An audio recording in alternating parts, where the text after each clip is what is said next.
This happened back when I was in high school. We lived in a house way out in the country, surrounded by large properties and distant neighbors. It was a quiet town, close to farms and open fields, which made what happened that night even stranger. I was a freshman at the time, and my parents had gone out of state for a wedding. They left me and my older sister home alone for a few days since we still had school. On one of those nights, my sister went to her friend's house. I wasn't sure if she'd be back late or stay overnight, so I was just hanging out by myself. I made a frozen pizza and was sitting in the living room, which was upstairs in our split-level house. Around 9 p.m., I heard a knock at the front door. Immediately, I felt uneasy. In our neighborhood, especially out in the country, we never had unexpected visitors. Our driveway was long, and the street was quiet. Hardly any cars passed by unless they belonged to someone who lived nearby. The knock came again after about 10 seconds, louder this time. I didn't want to answer the door, so I went to my bedroom, which overlooked the front door area. I looked out the window, but there was no one there. I scanned the driveway and the yard, but I couldn't see anyone. The thick pine trees at the edge of our property blocked my view of the street, so I had no idea where the person had gone. I went back to the living room, trying to convince myself everything was fine, but I couldn't shake the feeling of being watched. My sister came home around midnight and told me she'd seen a car parked on the side of the street. I told her about the knocks, and we agreed they were probably related. Thankfully, nothing else happened that night, and the car was gone by morning. But to this day, it's the creepiest thing that's ever happened to me while home alone. Last year, I was living alone in an apartment on the second floor of a building. I worked long hours, and my schedule was unpredictable. One night, I got home late after an exhausting shift. I parked my car, went upstairs, and walked into my apartment. As soon as I got inside, I realized I'd left my phone in the car. It had fallen out of my pocket, which happened occasionally. Annoyed, I went back downstairs to get it. I was only gone for a minute, maybe less. When I returned to my apartment, I started getting ready for bed. I was brushing my teeth when I thought I heard a noise from the other end of the apartment. At first, I wasn't sure if it was coming from my place or the neighbors. I stopped brushing and listened, but I didn't hear anything else. I finished brushing my teeth and went into my bedroom to sleep. I was so tired that I almost forgot about the noise. But as I was lying in bed, I heard it again, a distinct sound like someone moving around. My heart started racing. I got up and walked out of my bedroom, looking into the living room and kitchen area. The apartment wasn't big, so I could see most of it from where I was standing. The lights were off, but I could see movement. Someone was walking through the living room toward the front door.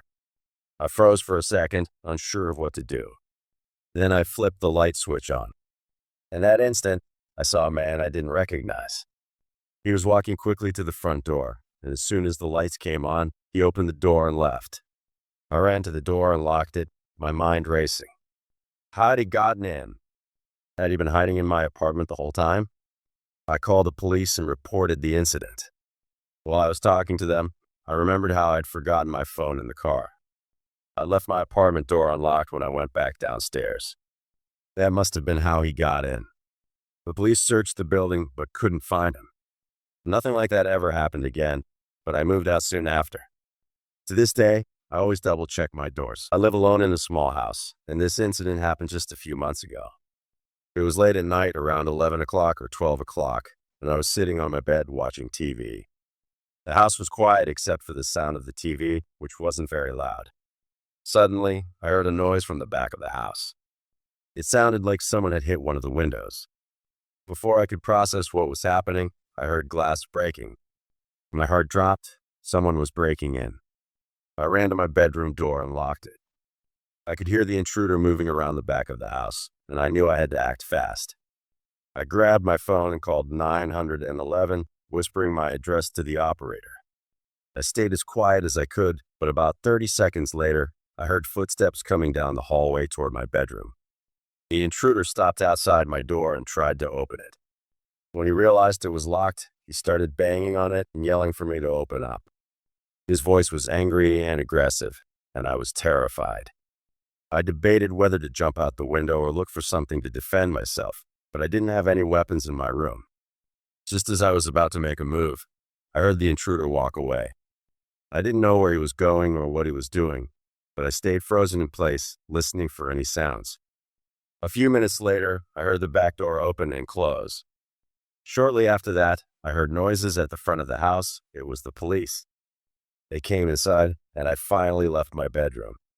The intruder had fled out the back door, but the police caught him just a block away.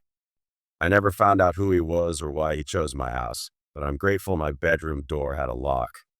If it hadn't, I don't know what would have happened. I live alone in an apartment on the first floor of a building. One night, I was having a relaxing evening, watching TV and eating dinner, when I heard a knock at my front door. This was strange because I'd lived there for about a year and never had anyone knock on my door. It was around 10 p.m., which made it even weirder. I got up and went to the door, but instead of opening it, I looked through the peephole. Standing there was a man wearing a creepy old man mask. At first, I thought it was an actual old man, but after a few seconds, I realized it was a mask. It looked so real and so unsettling.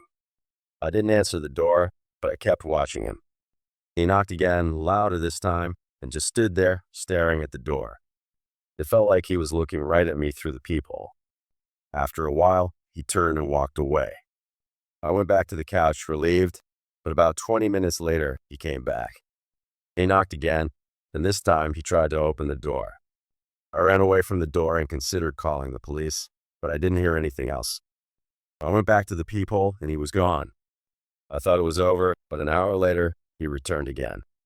He knocked twice, and I didn't hear anything after that. Before going to bed, I looked out my window, which overlooks the parking lot. I saw him standing on the sidewalk, facing my apartment. He was just standing there, wearing that. A young boy watching TV in a living room. The camera shows a shadowy figure climbing through a kitchen window. This happened when I was about 10 years old. My parents had gone out for the evening, and I was left home alone. It wasn't the first time I'd been alone, but it was one of the first times at night, and I was nervous. My parents were supposed to be back by 10 p.m., so I just watched TV in the living room to pass the time. Around 9 p.m., I heard a noise coming from the kitchen. At first, I thought it was our cat. He liked to climb on the sink, which was right by the window. But the noises got louder and didn't sound like the cat anymore. I got up and walked toward the kitchen, and that's when I saw it. The window was open, and the screen was gone. As I watched, the window was pushed open further, and a man started climbing through. I'll never forget the sight of him crawling into our house. I turned and ran upstairs as fast as I could, locking myself in my bedroom. I didn't have a phone in my room, so I couldn't call for help. I just hid under the covers, terrified. I don't know how long I stayed like that, but eventually I heard my parents come home. They found the kitchen window open and called the police. The man was gone, and nothing was stolen. To this day, I don't know who he was or what he wanted, but I'm just glad he left without hurting anyone.